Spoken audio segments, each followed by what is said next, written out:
Hi, welcome to Peacemakers. Glad you could join me today. It's going to be one of those videos that there is going to be some negative attention for it. And like I've said before, I'm not trying to create a following. I'm not trying to impress anyone. So I get to say whatever's on my mind. And you know what? If people are upset or offended, you don't have to watch. Today I want to talk about the spiritual nature of the evolution delusion. You see, evolution is a delusion. There is a spiritual element to it, and I'm going to explain that to you. Now, in our hearts, we are born knowing that God is real.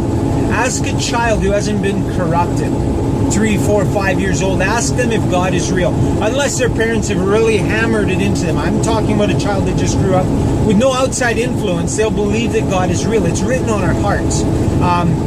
A UC Berkeley professor, Mark Hauser, did a study on universal morality and effectively proved that all humanity has the exact same moral code written on their hearts. It doesn't matter your race, age, religion, wealth, political views, culture, religion, nothing matters. We all have the same morality. He went on to try and prove that it came from a common simian ancestor, and he got busted fudging numbers there and was actually disgraced. He couldn't do it. He couldn't prove that this common morality came from the monkey. Therefore, where did it come from? It came from God. We all have the same moral code. Stealing is wrong, lying is wrong, murder is wrong, rape is wrong. We know the truth. We know what is good and evil. That's written on our hearts from God. We all know that God is real. Romans 1 says, look around, open your eyes. Do trees and grass and the sun and our bodies and the birds, does all this just magically happen if we wait long enough? If you have an empty room and wait a long time, are you going to open the door to find it filled with life? No, come on. Evolution is a delusion, and this is the spiritual aspect that I want you to realize. In Romans 1 it says, look around at creation, there's enough evidence right in front of your eyes for a conviction. God will hold you accountable because you got to see the proof right in front of your eyes. This is your eyewitness right in front of you.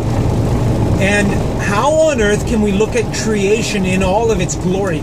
Walk through a flower garden and you tell me that's random mutations. Come on. It even smells beautiful. Like, come on. Fruits, a million different wonderful flavors. Duh. How could that be? Come on. Evidence is all around us, but some people can't see it or won't see it. And this is what happens when they fail. This is what it says in Romans. When they fail to glorify Him as God, and when they fail to give Him thanks, something happens. Click. Uh-oh. Now the problem starts. You have denied God.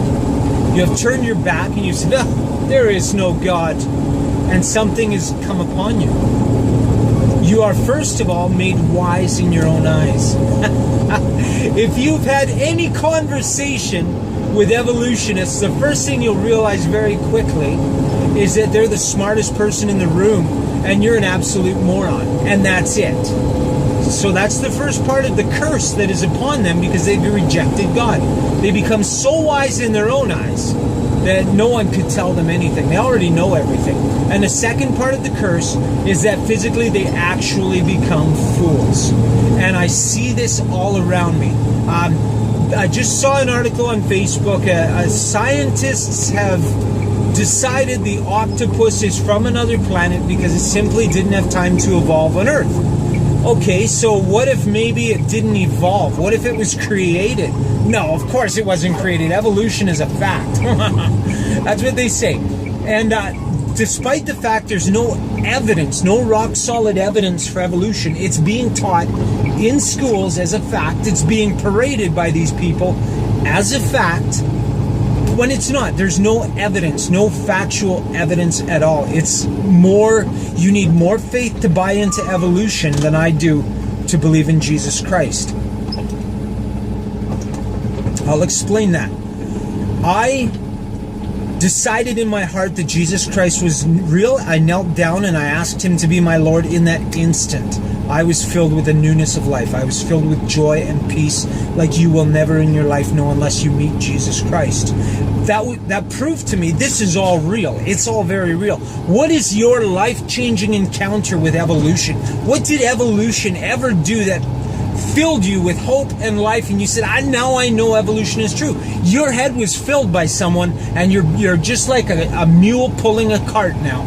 And the delusion that has come upon you, the curse that has come upon you, is because you've rejected God. So now you're wise in your own eyes. You think you're the smartest person in the room. You're going to call me all kinds of names because I disagree with your religion of evolution. And the second thing is you become foolish. You will go to your grave believing a fable that is unsubstantiated. I can't help you. You're out of my reach. Those who repent, God is more than willing to heal. If you were to humble yourself and pray, man, I look at the times people have wept and repented, and even though they were nasty, terrible people, and God just came along and healed them and comforted them and restored them. God is a very loving God, more than happy to heal and restore. Unfortunately, most people who are wise in their own eyes and have become fools in their hearts, they will always reject God. They will always turn from God. They're too smart for God. Well, that's all the ranting I can do for now.